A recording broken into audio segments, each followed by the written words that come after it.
Hi everyone, my name's Dan Draper and welcome to my YouTube channel. Thank you so much for tuning in. Make sure you hit that like, subscribe and turn on all notifications to keep up to date with the content that I'm going to be putting out, including my podcast. Let's get into the videos.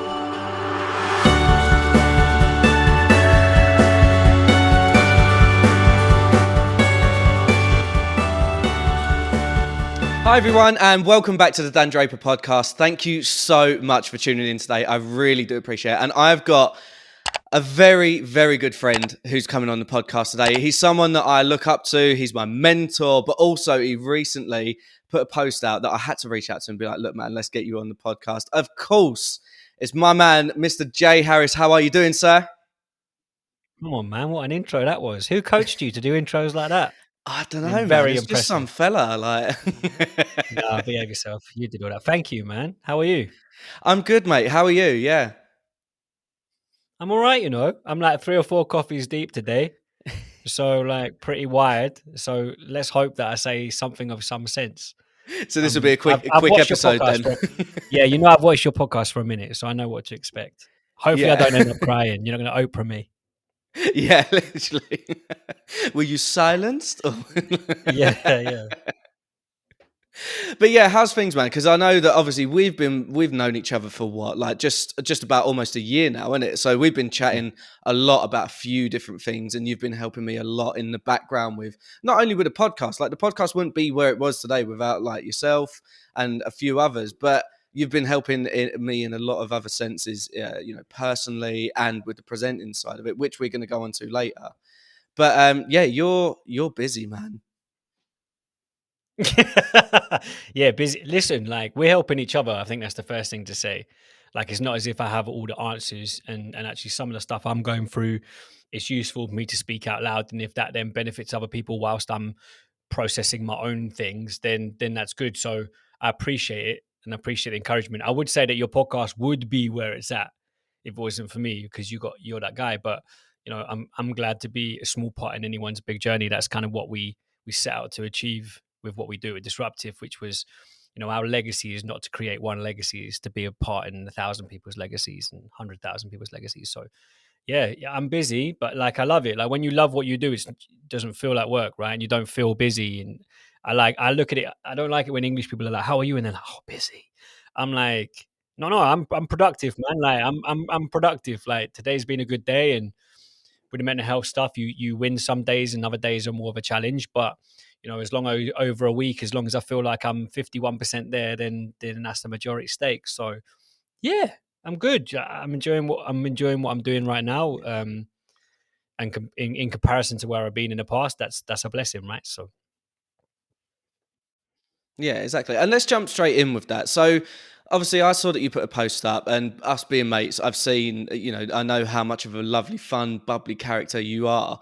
But you put the post up a couple of days ago, and you alluded to some mental health struggles and depression and stuff. So, take us right back to the beginning. Where did it all kind of begin for you? so do you know what? I think growing up, I was fairly naive and kind of felt like that was not me. That was never going to be me. I was kind of raised in a very loving kind of background, kind of lots of self assurance and external assurance and whatnot. And so on the outside of things, I was quite a confident, outgoing, borderline arrogant guy, definitely arrogant at some point. And so never really thought that mental health would touch me, as it were, not certainly not negatively, which was hugely naive when I look back on it. But do you know what? I think it was kind of achieving a level of success that I always aspired to achieve. And then when I got there and kind of worked for the people that I wanted to work for, kind of largely doing what I wanted to do, and then still feeling really unfulfilled. Um, and then, life being life, like, finances and family, and, I've got 2 kids and they're incredible, but obviously a challenge then when you're in a committed relationship, like my wife and life partner, she's my best friend. And, things get tough there because obviously mentally you're not necessarily running with a full tank of gas. And I think that was the best way to describe it for me, really. Like my battery had kind of emptied and I didn't really know where to plug it in. It's like Mm. my battery had emptied and I couldn't find the charger to kind of repower me back up. And um, that's where, yeah, when I was in it, I knew something was up because I couldn't find my joy. And I think that was I remember a couple of people in my life being like, "Where's your joy gone?" And that was as much as it went. It was no further than that. But it was like, "Where's your joy gone?" Because I didn't really seem to enjoy anything. It was like everything was muted. Um, and then also like Mm. I was very, I'm a fire sign anyway, so I've got that flames to me, but um, that definitely might kind of showed in my temperament as well. So I think, like, long story short, it was getting to where I thought would bring me happiness and realizing there was no happiness there, and realizing how dependent I was on external validation for me to feel any sort of self worth. So yeah, that's kind of where it started. And that was maybe, I think the lowest I got to was probably 2 years ago, where it got really dark. And which I can talk about in a second. But yeah, that was probably about a 6 month period where I was obviously, like, for me, I could no longer deny that there was something going on. And I felt like a real shift. Mm. So I think that's kind of where it started, I'd say. Yeah, and did you find then that that also affected your relationships with things like work and personal relationships and stuff as well? Because I know for me, when I was going through, when I've spoke to you about grief and other struggles that I've had, it affected my work, it affected my relationship with friends, family, and I just kind of went in on myself. I didn't really know what to do with myself at that particular time. So did you have any sort of similar experience with that, or what was your kind of coping mechanism at No, the no, time? no. Although I can completely understand where you're coming from. Like, for me, it kind of manifested itself differently, and when I was on my own was when it was worse. Um, so the circumstances were, financially, I was living away from my wife and kids, trying to save for a deposit and do all these things that were meant to do. So I wasn't seeing them during the week. I was only seeing them at the weekend. Um, my best friend, who I was kind of living with at that point during the week, I think he's known me as being a relatively up and down kind of guy. I don't think we were spending enough time together for him to properly clock what was going on. I think probably my wife knew, something character wise was up. Um, and maybe my ma had noticed a couple of bits and pieces, because I'm pretty close to my mom and my pa. Um, but no, do you know what? I had a really good way of hiding it. And actually, I think the only kind of projection of my depression was that I was quieter than normal. And I think that's the difficulty when Mm. you're kind of this known as this kind of, like, I don't like the word extrovert, but like extrovert, louder, kind of like he's the guy in the room kind of thing. Then when you're not that, it's noticeable. And so yeah, I think I Yeah. was a bit quieter than normally, but I think largely speaking, I kind of hid it and styled it out. And the day after it got the darkest it could have got, I was back in work the next day. So not Mm. because I was like, "Hey, look at me, I'm super brave," but because I was stupid, and I felt like I could hide it and Yeah. whatnot. Which I think, largely speaking, when I came out and was like, "No, no, I've been through depression," and listen, I don't think you ever deal with depression fully. I think you kind of live with it to some degree, and you kind Mm. of get better at managing it. But I Yeah. think, largely speaking, I think I styled it out and kind of hid it away. I think what my post alluded to was that I hear a lot of people being like, just talk to somebody, just talk to somebody. And all the messaging coming out of corporations or charities, and listen, I get it, is talk to somebody, talk to somebody. But honestly, having been through it, the last thing I possibly wanted to do was talk to anybody. It Mm. was, it was, I was isolating myself. I was hideously lonely. But the last thing I wanted to do was talk about it, because I didn't trust the environment that I was in to share it. Um, I didn't Mhm. feel like there was other people going through other things, so I kind of felt like, I don't want to be a burden to some degree. It was, I don't fully understand and process this yet, so how can I then expect someone else to understand and process it? So it's a combination of things, I think. Combination of things.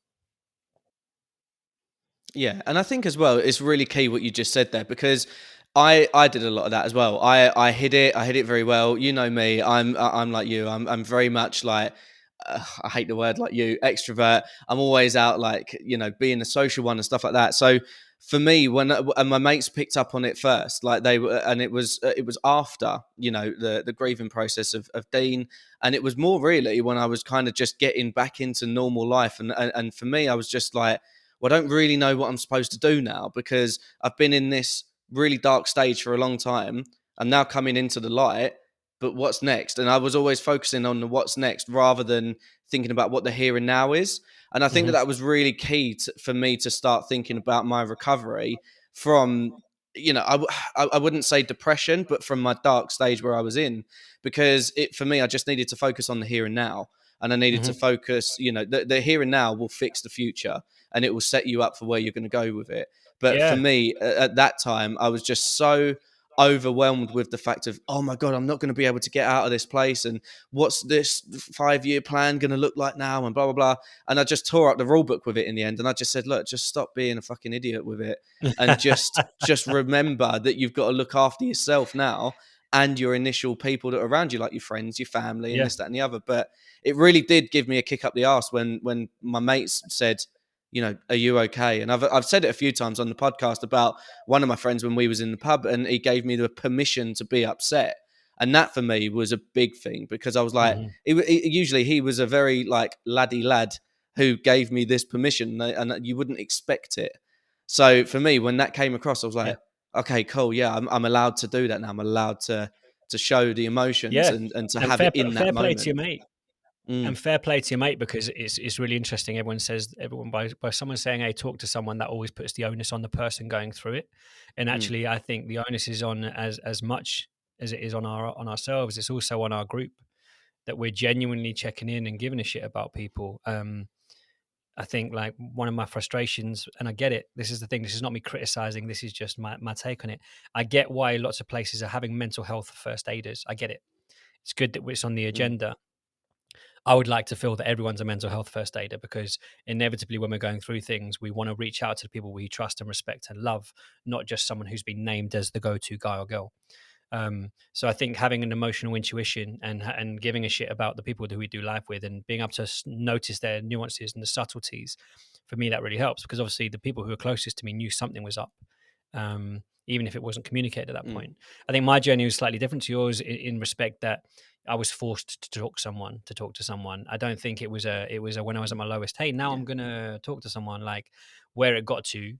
Um, and I think the best way for me to put it, without I'm still processing stuff, so there'll be some detail that I hold back, but I'm Mm, still processing it. But when the yeah. unreasonable started to seem reasonable, I knew I was in trouble.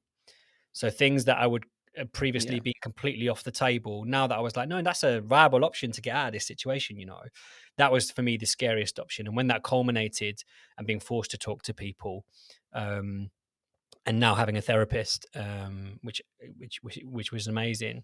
That for me was the point where I was like, cool, this is. I seem like there's a day to day plan that I can kind of rebuild myself. And now I look at it, it was like an app Mm, update. Like Jay is still Jay. I just do things yeah. differently.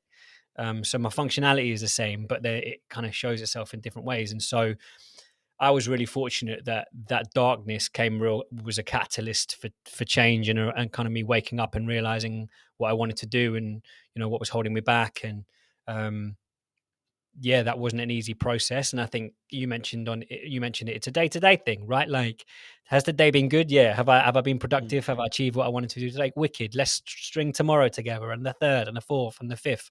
And when you get in a position where you're like, wicked, I got through a week and a month, and I'm feeling more positive about it. And I think still accessing a level of support, so that it's not like, right, I've cut ties and off I go.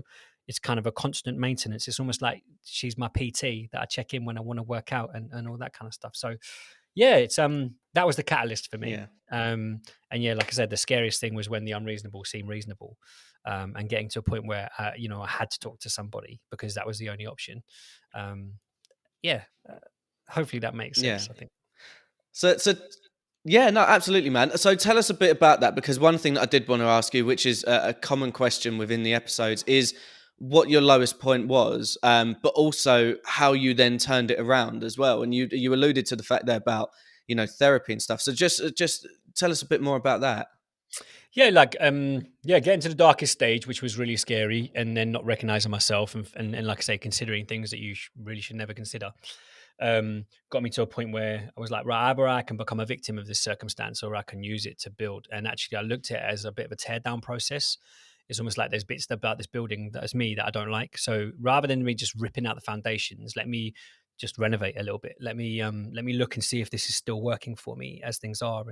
I tolerated people calling me Josh for a long time, and that's never really a name that I've kind of connected with. Like my loved ones know me as Joshua or Jay, and so like even that, it was an enforcement. It's like, why am I accepting being called something that I don't connect with, like a name that doesn't feel like me, and that was part of it. And then just even in terms of like the my priorities and my value system, wanting to do more with that and wanting to see a cultural change, and rather than me being in an environment that I felt wasn't cohesive and conducive to what I wanted to achieve, it was like, okay, cool, let me see if I can channel my own work ethic and talent and skill set and experience into doing what I want to do. So either I can sit and complain, or I can go and be a catalyst for the change that I want to see. And seeing people get looked after, seeing people coached, seeing interpersonal connectivity, seeing you be accessible, seeing you being real, seeing you be approachable. All these things that I felt like, in some respects, I hadn't experienced in the industry before, and trying to create that. And I think I'm an obsessive character. When I get into something, I'm all in. And my wife has said this business is the first time that our obsession is actually not costing us money, because normally it's like shoes or clothes or like travel and stuff, and actually, pouring my time and effort and energy into something that's helping people, that's also a huge blessing for us, is and so I can see my kids and family and all that is huge. So I think turning point was, realizing that like I've got no choice here. Either it gets worse or it gets better, and it's not going to get better by me just maintaining where I am. I'm not just going to settle for where I am and this be it. I think coming from the background I came from, there was this um, expectation socially that, coming from where I came from, you know, business ownership's not for you. It's you go and work for someone. They pay you a all right salary. You might earn enough to buy a house. You have kids. You get married, and then you'll be happy. And the more I looked into that, although there's elements of that obviously that make me happy, I wasn't satisfied that someone else was dictating my journey and saying, yeah, because you're from where you are, or because you came from this socioeconomic background or whatever, this is how far you can go and no further. Like you can't go Mm. beyond the red rope. And it's like, I can go wherever I want to go. We all can go wherever we want to go. Yeah. Like if you focus time, energy, and effort and into something consistently and persistently, eventually it will come. Um, and people get impatient with it. People fall away. Whereas actually, success is about using that talent and that skill set and that work ethic consistently until you get there. And you look at no's as Yeah. another opportunity and another bit of motivation to succeed. I've had more no's than I've had yeses, but the yeses are more impactful. Yeah, absolutely, and that's obviously something that we covered when we were chatting, and we're going to chat about disruptive in a minute. But tell us about the Mhm. industry that you were working in, because I know what it is, but tell us a bit about your background, and then what you were doing in your career at that time, and then where it started to then transition more where you thought it would go, like you said, into your own Yeah. business with disruptive. Yeah, so I started off as, I guess, a radio producer is the most simplistic way of putting it, where I started when I was like 14, 15, recording football players in Southampton FC, doing little post-match interviews like Matthew Letizia and Jason Dodd and all these Hello. randoms. Yeah, and so that was like, this is nice. I get to wear what I want to wear. I get to meet cool people, and then I get to play it out to lots of other people. So I guess that was like the seed of it. I loved the informality and I loved like the immediacy of it. I loved like 2 hours ago I was recording this and now X amount of people are listening.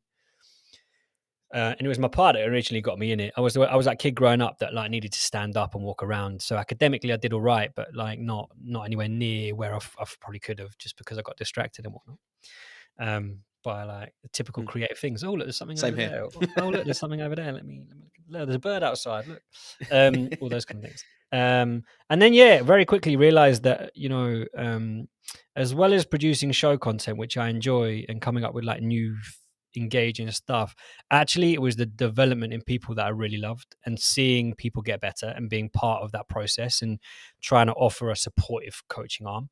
So I was doing that really early on in my career, and I don't think it was a thing that lots of producers were necessarily doing. I think our job was primarily to go in and create content. Um, and actually, like I loved listening back to shows and thinking, how can we make this better? How can we improve it?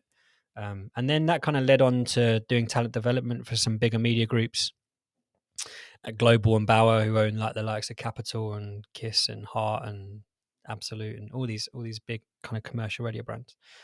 Even to a point now where I'm blessed to do some bits with the Beeb. And yeah, Mm. I just, you know what? I just love seeing people get better, and I feel like you've heard me say this before, but it frustrates me a little bit about how many people will give you their opinion. And actually, like, there's a big difference between opinions and advice. We've talked about this. Opinion is unsubstantiated advice. Yeah. Everyone will give you the opinion, whether they've got the credentials or experience or not. It's like a guy who can't hold down a girlfriend trying to give me relationship advice. You've got no experience in maintaining a relationship, so why would you give me relationship advice? Whereas, like, advice is opinion that's rooted in experience and credentials. Doesn't mean you have to apply every bit of it, because it's still just advice, but it is advice that has some sort of substance behind it. So yeah, I kind of loved seeing people get better. And then when it got to a point where I felt like there was elements, and some people do it really well and some others don't. So this is not me just generically saying the industry's failed, because there are some people who do it really well. But largely speaking, I didn't see enough development, and I saw a lot of stagnation, and I saw people get frustrated because they weren't feeling like they were getting better and progressing. And because of cutbacks, financials, the way businesses are structured, there wasn't necessarily the prioritization of that I would have liked to have seen. So rather than, Mm. maintaining, just doing bits and pieces here and there, I was like, well, look, there's so many people who have the ability to get better but don't know how to get better, or have the ability to do this but A, don't believe in themselves, B, don't have the skills, they don't feel like they have the skills necessary to do it, and C, don't have the guidance and the coaching necessary to do it either. So I guess that's why we set up Disruptive, was to try and give people access who don't have access, give people a skill set that they don't currently have that skill set, like give people the opportunity to get better rather than feeling a little bit lost. So we do that, and we do some talent development, some management, we do some in-house production, mentorship, we do all sorts of things. Yeah. And do you know what? Since starting working with you and Disruptive, I've noticed a massive change. And I listened back to a few episodes of series one of the podcast a little while ago, and not even just about the radio work, but going through and listening to some of the coaching points that's gone through. And I think you're right. Like, listening to radio now, you can hear that there is a bit of a shift in the market in a minute. Like, there's people now that are just the generic out of the box presenters, which are all fantastic in their own right. But as we've kind of alluded to previously, they can be replaced. So it's bringing that passion to it. And I think for me as well, when I was, doing the radio or starting this podcast and things like that, the main thing that I wanted to get over was the personality and bringing a bit of Dan to me, because like we've said many a time, there's nobody else that can be Dan. There's nobody else that could be Dan Draper. Do you know what I mean? So Thanks. for me, that massively, and I've got to thank you for this, but this massively improved my mental health and my confidence with it, because for me, I'd never got in front of a mic unless I was drunk at karaoke. So, but for me, getting in front of the mic, start chatting, and then going through all of that process, and to be, Yeah. for me at the time, as I've said a few times, I'm just a normal guy and not medically trained in mental health or anything like that. But the fear of talking about mental health, because it's such a hot topic, especially when I started it, and the confidence now that I've got from our sessions and from some of the stuff that I've been doing with other projects is amazing, and it's night and day. So I think that you're right. I think that, and what I love about Disruptive as well, is the fact that you do take the market, you shake it up. It's not just one of those tick box exercise of, yes, you can speak on radio, or yes, you can do this with so and so. It's like, well, no, actually, we're gonna shake you by the collar here, and we're gonna go for it. So, Yeah. mate, that's why I'm here for Appreciate it. it. I appreciate that. It's interesting, just touching on something that you said, like, and a big thing for me was that, before we actually achieve success, we need to believe we're worthy of it. And I think Mm, that's a big journey for a lot of people. People don't feel like, that's not my life. I don't deserve that. Like, I'm not worthy of that. Like, I don't have the skill set. Like, I don't have the experience. I don't know somebody. And actually, like, self doubt is the biggest reason that a lot of people don't ever goal in on their dreams and ambitions, because they're so concerned that they might not win.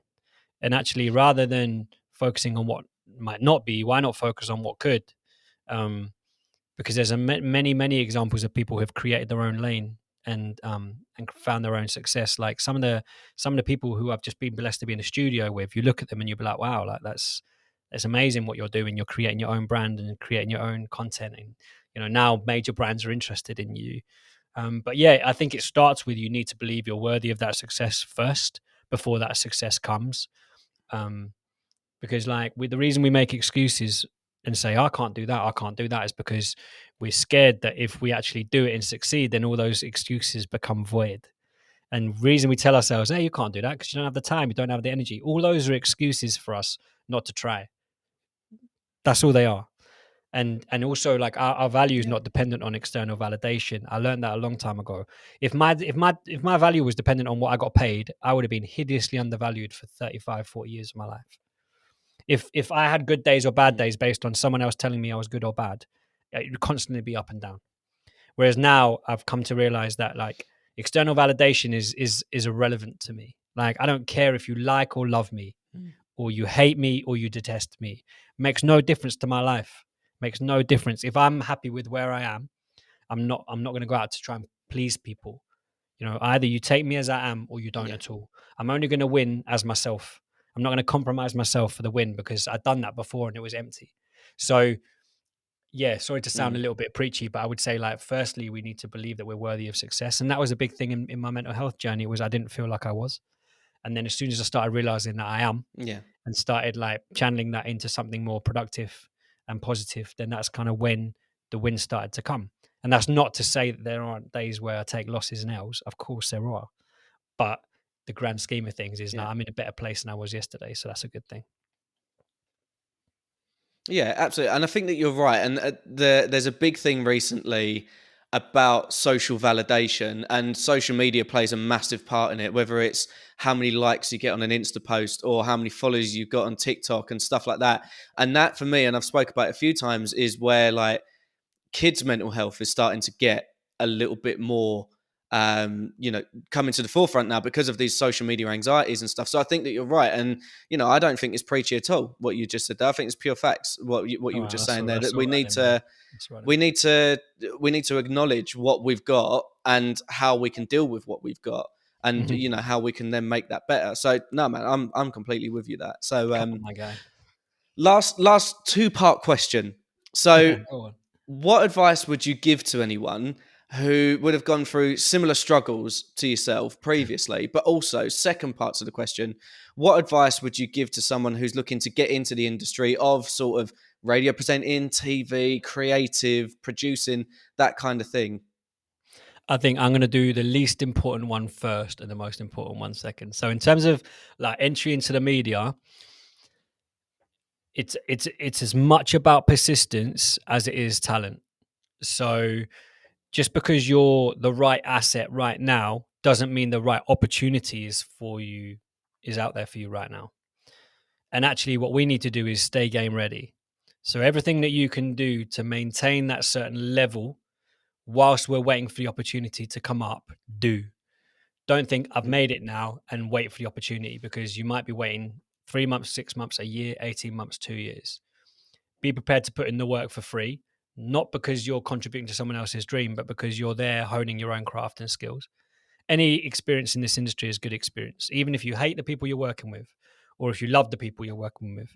Any experience is good experience, because anywhere that you can apply what you're learning and get consistent with it, that will enable you to stay game ready. It's like wanting to run a marathon without ever running. You don't do 3 days worth of training and then wait for 6 months to do a marathon. You train every day so that you're game ready when that marathon starts. So I think that's the first point of call. Be very careful as well who you trust, because not everyone will believe in your dream as much as you do. Not everyone will care as much as you do, but there are a lot of people who will pretend they do. So I think guard your heart with it, be smart, and go in it as a business brand proposition rather than a guy or girl wanting to have their dreams made come true. Because you know you'll get there and there'll be some great stuff about it, but then there'll also be some challenges about it. And then when you get there, use it to the best of your ability. Use it as a platform to generate your own content, to transition that audience to somewhere else, and for you to take ownership of it. That's the first thing. Second thing was what people who have gone through similar thing to me in terms of mental health. Yeah, yeah. God, that's a toughie. Firstly, you're not alone. I think that's the most important thing. I think when I went through it, it was this. Oh my gosh, I'm really out on my ones here. Like, and because in my friendship group it hadn't been normalized, there wasn't this open platform and environment for us to necessarily feel like I could share it comfortably. So I think firstly is like, you're not alone. Secondly is, look, in your friendship group, when things are going well, when you aren't going through mental health challenges, normalize mental health conversation.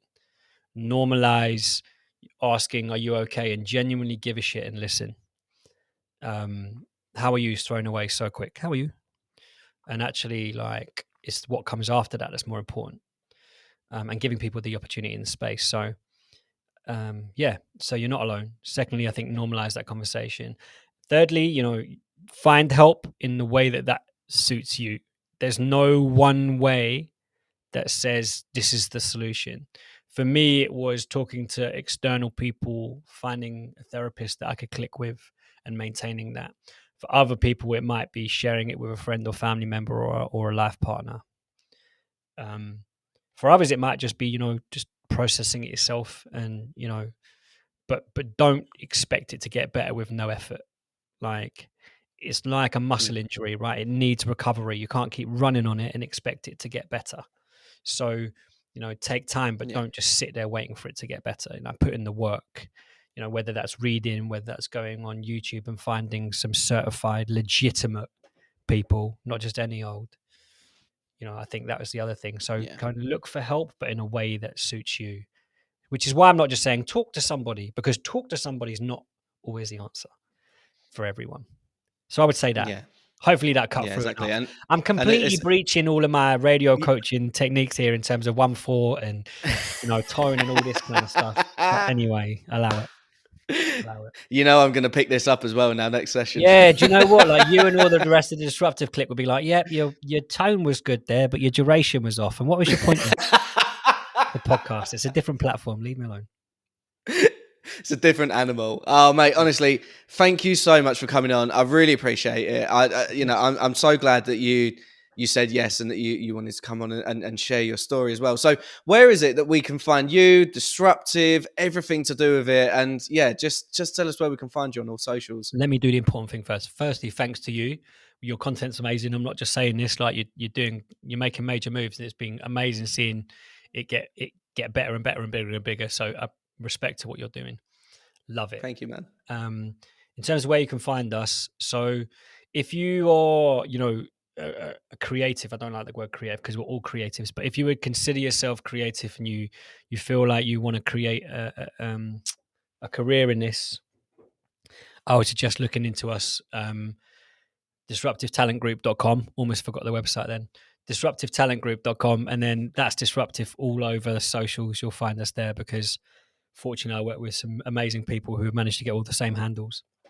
So yeah, there you go. And yeah, lastly, I feel like I need to say, and I say this to everyone, so apologies, Dan, you've heard this. It's like, you don't need anyone to succeed, but if you feel like you could benefit from support, that's what we're here for. And I think for me, is as relevant in the mental health journey as it is in business.